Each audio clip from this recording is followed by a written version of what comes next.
Hi guys! So, I will grab this opportunity para i-explain yung isang napansin nung isang nakapanood ng video ko before. By the way, wala yung mga estudyante ko kasi pumunta sila sa innovation room para i-present yung kanilang project.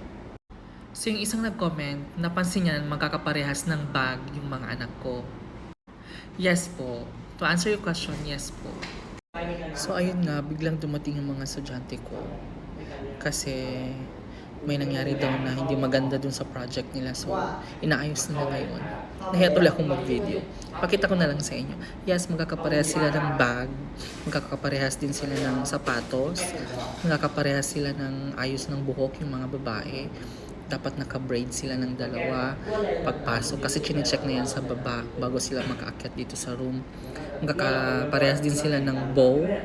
Yung ribbon ba dito sa buhok nila, yung tali sa buhok nila, magkakaparehas sila ng kulay at ng design. So, ayan yung mga bag ng mga anak ko. Ayan, magkakaparehas sila, di ba? Pasensya na magulo. Yan yung mga bag nila. Pare-parehas sila ng kulay. Ayan.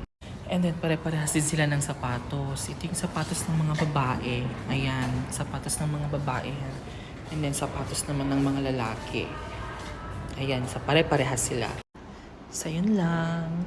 Sana nasagot ko yung tanong mo, yung comment mo. Yes, pare-parehas po sila.